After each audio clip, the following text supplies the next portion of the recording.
Isang dalagang lumaki sa isang tahanang puno ng pagmamahal. Matalino at itinuturing ng marami bilang isang huwarang anak na puno ng pangako para sa magandang kinabukasan. Ngunit dahil lamang sa isang desisyon, biglang nagbago ang takbo ng kanyang buhay at nagtapos ito sa hatol na habang buhay na pagkakabilanggo.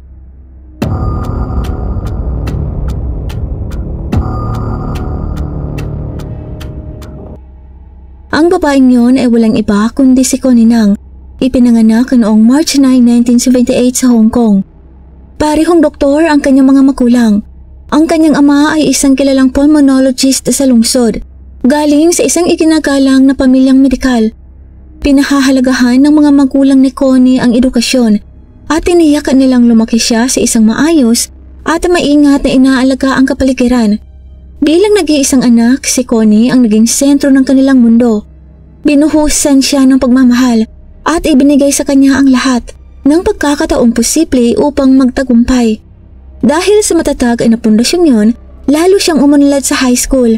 Hindi lang siya matalino at masipag, kundi maganda at magaliw rin. Mahal siya ng kanyang mga guro at mga kaklase. Sa kabila ng kanyang marangyang pinagmulan, nanatili siyang mapagkumbaba at palakaibigan. Ang pagsasama ng talino at kagandahan ay lalong nagpatingkad sa kanya sa paaralan. Maraming binata ang humahanga sa kanya noong kabataan niya. Ngunit nagkataon lamang si Connie sa pag-aaral at hindi interesado sa pag-ibig.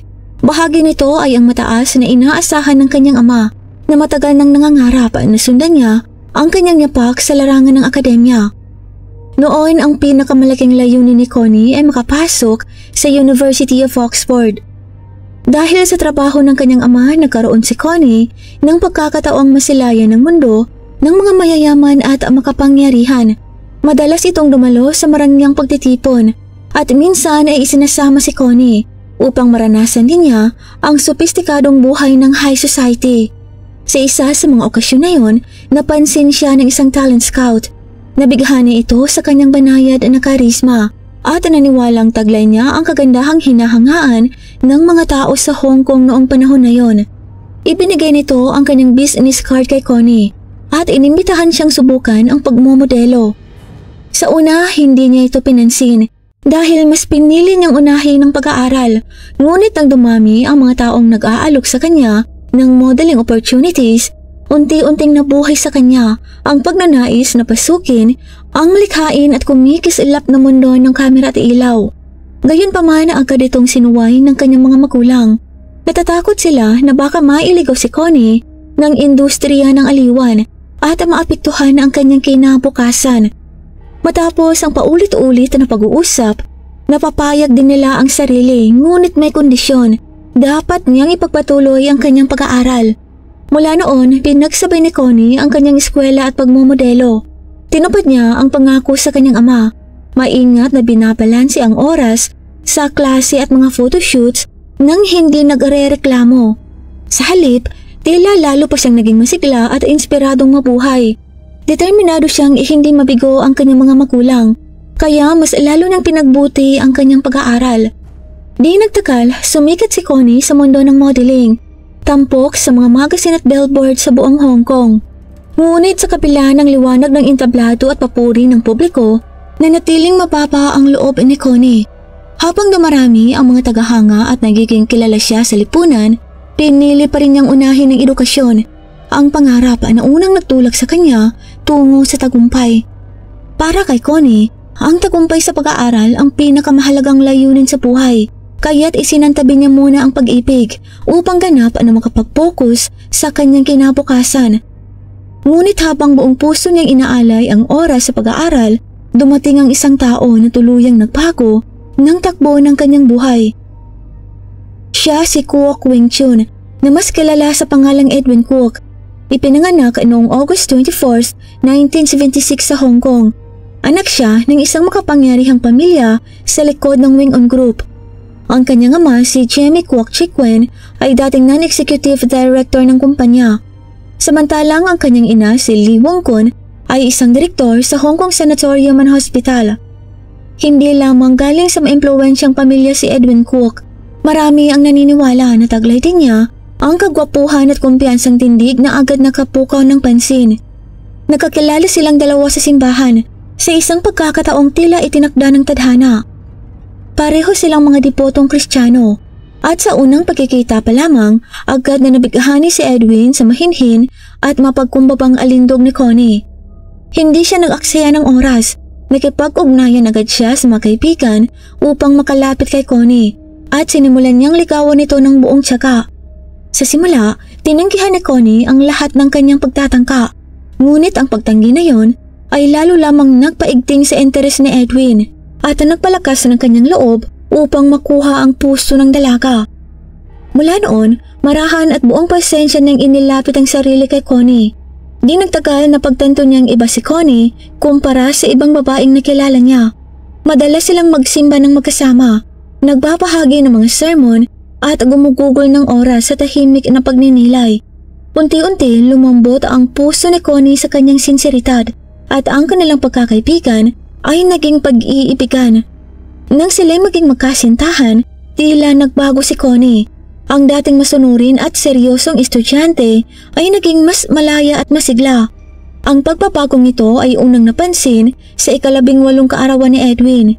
Sa unang pagkakataon, lumiban si Connie sa klase upang bumili ng cake at ihanda ang isang surprise party para sa kasintahan. Isa ito sa mga iilang beses na sinuway niya ang kanyang disiplinadong pamumuhay. Ngunit ang simpleng paghahandang yun ay nagbunga ng malaking problema. Nadiskubre ng kanyang mga magulang na mayroon siyang kasintahan at matindi ang naging reaksyon ng kanyang ama. Mula noon, mahigpit na niyang binantayan si Connie. Nilimitahan ang oras nito sa labas at palaging pinaalalahanan na mag-focus sa pag-aaral. Ngunit sa kabila ng lahat ng babala at paghihigpit, hindi nawala ang damdamin ni Connie para kay Edwin. Makalipas ang 1 taon, natanggap si Edwin sa Harvard University at napagpasyahan niyang mag-aaral sa ibang bansa. Naging long-distance relationship ang kanilang relasyon. Akala ng ama ni Connie ay babalik na sa dati ang kanyang anak, ngunit kabaligtaran ang nangyari. Lalong tumibay ang kanilang ugnayan at sa kabila ng layo hindi naglaho ang pag-ibig. Madalas silang mag-usap at palaging pinaplano ang susunod nilang pagkikita. Sa kabila ng mahigpit na pagbabantay ng kanyang mga magulang, nagawa pa rin ni Connie na makita si Edwin. Sa isang summer break, ginamit niya ang dahilan na sasali siya sa school camp. Ngunit ang totoo, lumipad siya mag-isa papuntang Estados Unidos upang bisitahin si Edwin. Inakala niyang magiging masaya ang kanilang muling pagkikita matapos ang matagal na pagkawalay. Ngunit pagdating niya roon, ibang katotohanan ng kanyang hinarap. Dinala siya ni Edwin sa apartment nito. Sa lugar na dapat sana ay puno ng lambing at tiwala, lumampas sa hangganan ang nangyari sa kanila. Habang silang dalawa lamang iminungkahi ni Edwin, nagawin nila ang isang bagay na hindi sang-ayon sa paniniwala ni Connie. Agad itong tinanggihan ng dalaga dahil sa kanyang pananampalataya mariin niyang sinabi na hindi siya makikipagtalik ng hindi pa kasal.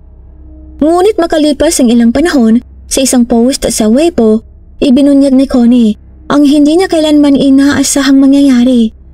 Hindi iginalang ni Edwin ang kanyang pasya. Sa kabila ng kanyang pagtutol, pinilit siya nito. Binasag ang hangganan ng kanyang tiwala at tuluyang winasak ang imahe ng mahinhing kasintahang minahal niya noon. Literal na pinagsamantalahan siya ng nobyo at ang bangungot na yun ay hindi nagtapos sa isang gabi lamang. Pinalaya si Connie makalipas ang 4 na araw, ngunit dahil siya nasa ibang bansa at walang matatakbuhan, napilitan siyang manatili sa apartment ni Edwin. Sa panahon na yun, labis siyang nahirapan, pisikal man o emosyonal. Alam ni Connie na dapat siyang umalis o magsumbong sa mga otoridad. Ngunit bumalik ang pagiging malambing ni Edwin. Paulit-ulit na nagsusorry at nagpanggap na nagsisisi. Ipinangako nitong mamahalin siya habang buhay at pananagutan ng lahat. Subalit nang makita niya na hindi pa rin kumbinsido si Connie, nagbago ang tono ni Edwin. Nagsimula siyang manakot at magmanipula. Sinabing kapag nagsumbong siya at lumabas sa publiko ang nangyari, si Connie ang masisira. Ang kanyang reputasyon at karera sa showbiz ay tuluyang mawawasak. Sa harap ng pananakot, emosyonal na pangapi at takot sa kahihinatnan, unti-unting nanghina si Connie. Marahil dahil sa pagkalito at takot sa maaaring mangyari, pinili niyang manahimik at patawarin si Edwin. Pero ang katahimikan na yon ay may mabigat na kapalit, hindi lamang sa kanyang damdamin, kundi maging sa kanyang katawan at kalusugan. Matapos ang mapait na sinapit ni Connie, nagsimula siyang makaranas ng matinding depresyon, severe anxiety at eating disorder, dulot ng 4 na araw na pagkakait sa kanya ng pagkain. Ang trauma na yon ay tuluyang gumulos sa landas ng kanyang pag-aaral, isang bagay na pinagpuyatan at pinaghihirapan niya ng husto. Dahil sa sobra-sobrang bigat ng kanyang dinadala, emotional man o pisikal, bumigay si Connie sa gitna ng kanyang A-level math exam. Bigla siyang lumabas ng silid-aralan sa kalagitnaan ng pagsusulit, umiiyak at hindi na nakayanan pang magpatuloy. Dahil hindi niya natapos ang exam sa math, hindi na natupad ang pangarap niyang makapasok sa University of Oxford. Sa halip, tinanggap siya ng University of London. Gayunpaman, ipinakita pa rin ng kanyang mataas na marka kahit kulang ang isa sa mga exam na isa siyang napakatalinong estudyante. Masaya niyang ibinalita ito sa kanyang nobyong si Edwin na nasa Amerika pa rin noon. Ngunit sa halip na matuwa, nainis at nadismaya ito. Hindi na ito nagustuhan na mag-aaral si Connie sa ibang bansa, lalo na't malapit na siyang makapagtapos at umuwi ng Hong Kong. Ang ideya na magpapatuloy pa ang kanilang long-distance relationship ay labis nitong ikinabahala. Doon nagsimulang masira ang kanilang relasyon, dahan-dahang gumuhos sa ilalim ng emotional na pressure. Pagbalik ni Edwin sa Hong Kong, imbis na ayusin ang alitan nila, ginamit niya ang mga salita bilang sandata upang manipulahin si Connie. Ipinaramdam niya rito na wala itong halaka at paulit-ulit na sinasabi na walang ibang tatanggap dito kung malalaman ang kanyang nakaraan. Bilang isang bata at walang sapat na karanasan sa buhay, naniwala si Connie sa mga sinabi ni Edwin. Ang paulit-ulit na pangmamaliit nito ay hindi lang sumugat sa kanyang damdamin, binuhay muli nito ang bangungot ng 4 na araw na hindi niya kailanman makakalimutan. Habang lumalalim ang kanyang pagdududa sa sarili, unti-unting naniwala si Connie na wala na siyang halaka at hindi siya karapat-dapat sa iba. Natakot siya na kung itutuloy niya ang pag-aaral sa UK, tuluyan na silang magkakalayo ni Edwin. Noon, si Edwin lamang ang tanging taong akala niya ay tunay na tumatanggap sa kanya. Kaya sa desperasyong yon, gumawa siya ng desisyon na labis na ikinagalit ng kanyang mga magulang. Galit na galit sila. Umabot sa puntong nagbanta silang putulin ang ugnayan sa kanya. Ngunit hindi natinag si Connie. Para sa kanya, si Edwin na ang buong mundo niya at lahat ng emosyon niya ay umiikot dito. Naramdaman ni Edwin ang pagdepende ni Connie sa kanya, kaya ginamit niya ang pangakong kasal upang lalo pa siyang itali sa relasyon. Tutol na tutol ang ama ni Connie, hindi lang dahil iniwan ng anak ang kanyang pag-aaral, kundi dahil hindi niya pinagkakatiwalaan ang pamilya ni Edwin. Ngunit matigas ang loob ni Connie. Sa kabila ng lahat ng sakit at babala, pinili pa rin niyang pakasalan si Edwin Kwok. Naniniwala ngayon ang daang patungo sa kaligayahan. Noong taong 2000, opisyal na silang nagpakasal.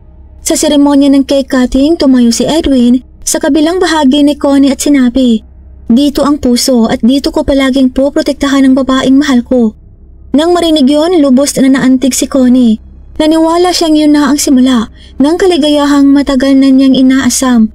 Ngunit ang naghihintay sa kanya ay kabaligtaran ng lahat ng pangakong yun. Ang emosyonal na pinsala ay nagsimula na bago pa man sila ikasal. Sa edad na 19, isang tila simpleng komento ni Edwin tungkol sa itsura ni Connie ang nagdulot dito ng matinding pagkapalisa. Sinabihan siya ni Edwin na tumataba na siya. Natakot si Connie na baka mawala ang pagmamahal ni Edwin. Bagaman nasa maayos siyang kalusukan, nagsimula niyang gutumin ang sarili at uminom ng diet pills para lang mapanatili ang timbang na gusto ni Edwin. Naniniwala siya na kapag payat siya, mamahalin pa rin siya nito. Ang sobrang pagpayat ay nagdulot ng iba't ibang problema sa kalusukan. Ngunit kahit ang kanyang ama na isang bihasang doktor ay walang nagawa upang siya ay pigilan. Sa panahong yun, labis pa rin ang pagmamahal ni Connie kay Edwin at alam yun ng lalaki. Marahil dahil sa takot sa lumalalang kalagayan ni Connie, Napagpasyahan ni Edwin na pakasalan siya, hindi lamang para patunayan ng pagmamahal, kundi upang lalo pa siyang itali emosyonal. Pagkatapos ng kasal, unti-unting nawala si Connie sa publiko, naging tahimik at mailap siya. Sa mga bihira niyang pagharap sa media, hindi na makita ang dating kumpiyansa at ningning na minsang bumihag sa mga tao. Gayunpaman, patuloy pa rin siyang sinusubaybayan ng mga mamamahayag. Tila walang nakapansin na sa likod ng mga ngiti, may babae ng unti-unting nauubos sa loob. Sa pamamagitan ng investigasyon, natuklasan na matapos ikasal si Connie sa mayamang pamilyang Cook, inaasahan ng kanyang asawa na siya ay maging full-time housewife, responsable sa pagluluto at pamamahala ng bahay araw-araw. Ang matagal na pagkakakulong sa loob ng bahay ay lalo lamang nagpalala ng kanyang pagkabalisa. Sa desperadong pagnanais na makuha muli ang atensyon at pagmamahal ng kanyang asawa, ibinuhos ni Connie ang kanyang sarili sa pag-aaral magluto. Inaasahan niyang sa pamamagitan ng mga pagkaing maingat niyang inihahanda muling magigising ang pagmamahal ni Edwin sa kanya. Ngunit habang si Connie ay patuloy na nagsusumikap para ayusin ang kanilang pagsasama, nasasangkot naman si Edwin sa mga bulong-bulungan ng pagkikiapid. May mga nagsabi na simula nang hindi na gaanong nag-aayos si Connie tulad ng dati, nawalan daw ng gana si Edwin. Naniniwalang siya lamang ang nagsisikap habang ang asawa niya ay hindi na tumutugon sa kanyang inaasahan sa pisikal na anyo. Kaya nang makita si Edwin na ilang ulit na namamasyal sa lungsod kasama ang aktres na si Mickey Young, hindi na nagawang mapaniwala ni Connie ang sarili na isa lamang itong pagkakamali. Doon nagsimulang pumasok ang pagdududa. Baka nga totoo na may ibang babae na sa buhay ng kanyang asawa. Para kay Connie, umiikot ang kanyang buong mundo sa asawa. Ang takot na mawalan ng pagmamahal ni Edwin ay lalo pang nagpalala sa kanyang kalagayan. Dahil dito, siya ay kalaunan na diagnose na may gastroparesis, isang sakit kung saan hindi normal na natutunaw ng tiyan ng pagkain. Mula noon, araw-araw niyang tiniis ang kapag, pagdutuwal at matinding pananakit ng tiyan tuwing kakain. Kahit gusto niyang gumaling, hindi na kayang tumanggap ng normal na pagkain ng kanyang katawan. Isang bihira at halos hindi magamot na kondisyon. Sa simula, ipinakita pa ni Edwin na isa siyang responsableng asawa. Madalas niyang dalhin si Connie sa mga kilalang doktor para magpagamot. Pero tila ang malasakit na yon ay bunga lamang ng guilt, hindi ng tunay na pag-aaruga. Nang tumagal at walang naging malinaw na resulta ng mga gamutan, unti-unti nang nawalan ng pasensya si Edwin. Habang si Connie ay sumasailalim sa mga operasyon at gamutan, bihira na siyang samahan ng asawa. Iniwan siyang mag-isa sa sakit. Dahil lumalala na ang kanyang kalagayan at hindi na kayang alagaan ang sarili, napilitan siyang bumalik sa bahay ng kanyang mga magulang. Bagaman mahina na ang katawan, patuloy pa rin siyang umaasa na balang araw ay babalikan siya ni Edwin at babalik sila sa dati nilang tahanan. Pero mula noon, imposible na para kay Connie ang kumain ng normal. Nakaasa na lamang siya sa intravenous nutrition para mabuhay, habang unti-unting nakikita ang pagbaba ng kanyang kalusugan. Sa kabilang banda, si Edwin ay madalas namang makita sa publiko kasama si Mickey Young. Namimili, kumakain sa labas at dumadalo sa mga events. Kahit ilang beses na silang nakuhanan ng litrato, parehong itinanggi ng dalawa ang pagkakaroon ng relasyon. Ayon pa kay Mickey, hindi raw niya alam na may asawa si Edwin at nalaman lang daw niya ito sa balita. Habang patuloy ang mga chismis, biglang iminungkahi ni Edwin noong 2006 na maghiwalay muna sila ni Connie ng tirahan. Marahil ay naniniwala siya na hindi na kayang magkaanak ni Connie. Ngunit para hindi mag-alala ang asawa, sinabi niya dito na kailangan lamang nitong magpahinga sandali at magiging maayos din ang lahat pagkatapos. Ngunit hindi inaasahan ni Connie na ang pansamantalang pahinga na yon ay magiging simula ng mas masakit na pangyayari. Pagkalipas ng 2 taon, noong umaasa pa siyang magkakabalikan sila, bumalik si Edwin dala ang mga papeles ng diborsyo. Noong huling bahagi ng 2008, opisyal siyang naghain ng diborsyo sa kadahilanang matagal na raw silang magkahiwalay. kaya maaari na niyang wakasan ang kasal. Sa harap ng katotohanan yun, nawasak ang puso ni Connie. Napagtanto niyang matagal na palang planado ang lahat. Ang mga pangako ni Edwin noon ay bahagi lang ng maingat na plano para makalayo sa kanya. Dahil alam niyang wala nang pag-asang maibalik ang kanilang relasyon, pinili ni Connie na protektahan na lamang ang natitira sa kanya. Hiningi niyang si Edwin ang magbayad ng lahat ng kanyang gastusin sa ospital bilang kapalit ng pagsang-ayon sa diborsyo. Ngunit tumanggi si Edwin at sinabing wala siyang pera. Naging mahaba at mapait na usapin ang tungkol sa suportang pinansyal. Paulit-ulit silang nagkaharap at nagtalo, ngunit walang napagkasunduan, kaya napilitan silang dalhin sa korte ang kaso. Sa wakas noong 2009, opisyal nang idinulot ng korte ang diborsyo ni na Edwin at Connie. Sa panahon na yon, labis nang sira ang kalooban ni Connie at isang larawan pa nga ang kumalat kung saan siya ay nawalan ng malay sa publiko, kuha ng isang reporter. Noong October 2010, naglabas ng pinal na desisyon ng korte. Inatasan si Edwin na magbayad kay Connie ng $3,800 buwan-buwan bilang suporta. Ngunit agad niya itong tinutulan. Sinasabing yun daw ang kabuuan ng kanyang kita at wala siyang kakayahang magbayad. Makalipas ang 8 taon matapos ang kanilang kasal, inamin ni Edwin sa publiko ang relasyon nila ni Mickey Young. Isang pahayag na tila nagpatunay sa matagal ng hinala na matagal na silang may affair bago pa man ang diborsyo. Samantala, si Connie ay patuloy na binalot ng matinding emosyonal na paghihirap. Paulit-ulit siyang nagpo-post sa Weibo. Inirereklamo ang hindi patas na pagtrato ng kanyang dating asawa at tinawag pa si Mickey bilang ang babaeng sumira sa kanilang pagsasama. Bilang tugon, mariing itinanggi ni Edwin na si Mickey ay isang homewrecker. Gayunpaman, ang kanilang relasyon ay naging sentro ng maiinit na talakayan sa publiko noon. Sa kabila ng batikos noong 2011, muling naglabas ng video si Connie online na muling nagpasiklab ng kontrobersya. Inakusahan niya si Edwin na iniwan siya sa panahon ng kanyang malubhang karamdaman at hindi tumupad ng buo sa pagbabayad ng alimony o suportang pinansyal. Habang lalong tumitindi ang alitan, muling nauwi sa usaping legal ang dalawa. Sa parehong taon, nagpasa ng apela si Connie upang ipagpaliban ang hatian ng ari-arian sa dahilang malapit nang magmana si Edwin ng malaking halaga mula sa mayaman nitong pamilya. Dahil dito, hiniling ni Connie na maantala ang hatol hanggang sa aktwal na pagtanggap ni Edwin ng mana. Ngunit ayon sa hukom, hindi patas ang ganitong kondisyon para kay Edwin. Pagkatapos suriin na tumaas na sa $5,100 bawat buwan ang sahod ni Edwin noong unang bahagi ng 2011, iniutos ng korte na magbayad siya kay Connie ng $5,000 bawat buwan bilang suporta habang siya nabubuhay. Hindi nasiyahan si Connie sa desisyon, kaya muli siyang nag-apela. Ngayon ay hinihingi ang $5,600 bawat buwan.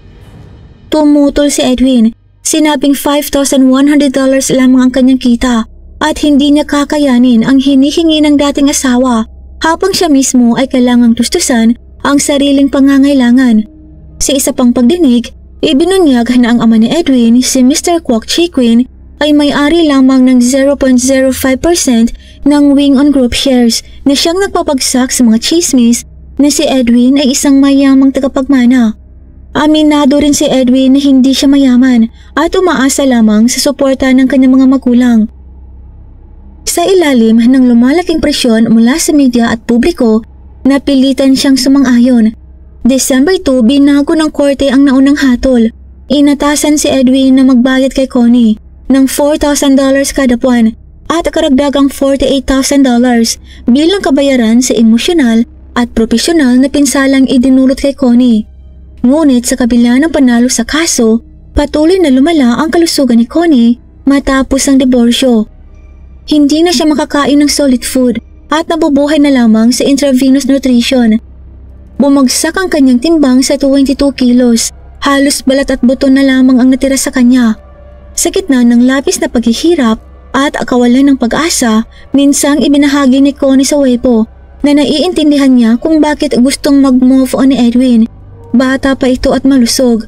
Ngunit ang pinakamasakit daw ay ang katotohanan si Edwin ang naging sanhi ng lahat ng kanyang paghihirap. Ngunit iniwan pa rin siya nito na parang walang nangyari. Lumipas ang panahon, dahan-dahang gumaling ang ilang sugat sa puso ni Connie. Ilang taon makalipas, nagkaroon naman ng masayang pamilya si Edwin. Mayroon na siyang 2 anak, isang lalaki at isang babae. Samantala, unti-unti namang natutong bumitaw si Connie at bumuti ang kanyang kalusugan sa pag-iisip.